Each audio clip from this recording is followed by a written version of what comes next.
কি করছো? এই যে বাবা রান্না করছি তাড়াতাড়ি করে, বাবা 12:30টার মধ্যে খাবে না, ডিউটি গেলে।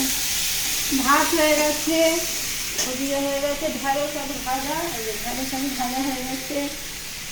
আর এই না রাঁধুনি ফোড়ন দিয়ে উচ্ছে চচ্চড়ি করেছি, শুকনো শুকনো, আর যে সর্ষে বাটা দিইনি। আমের টক হয়ে গেছে, এখন দেখি বটি আছে কুচ্ছি, আর রান্না কিছু রেডি করছি। মাছের মাথা দিয়ে আর একটু মাছের ডিম আছে, এই যে পুঁই শাক চচ্চড়ি, পুঁই শাক চচ্চড়ি করছি। আর এদিকে মাছ দিয়ে আলু দিয়ে একটু তাড়াতাড়ি করবো, মাছের ঝোলের মতন পাতলা করে মাছের ঝোল করবো, আর কিছু করবো না বাবা।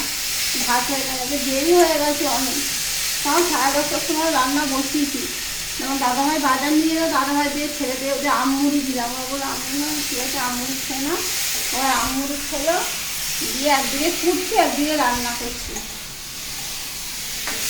একটু দেরি হয়ে গেছে না, কি বলবো। আমার দাদাভাইকে 12:30টার আগেই আমি 12:10-15 খেতে দিয়ে দিই, কিন্তু ওদের খুব দেরি হয়ে গেছে বন্ধুরা। মাছের মাথাটা দিয়ে একটুখানি মাছের ডিম আছে, পুঁইশাকের চচ্চড়িটা করে দিয়ে,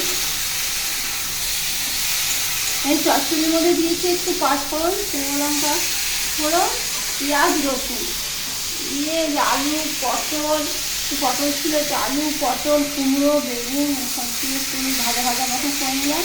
মাছের মাথাটা দিয়ে নাড়লে তারপরে শাকটা দেবো, তাহলে কি হয় শাকটা বেশ একটু সবুজ সবুজ ভাব থাকে, বেশ খেতেও স্বাদ লাগে। এই শাকটা দিয়ে একটু নাড়বো, নেড়ে অল্প করে একটু জল দিয়ে ব্যাস হয়ে যাবে। সব দিলাম, বড়িটা দিতে ভুলে গেছে, এত তাড়াতাড়ির মধ্যে না বড়ি দিতে ভুলে গেছে। এখন দিয়ে দাও।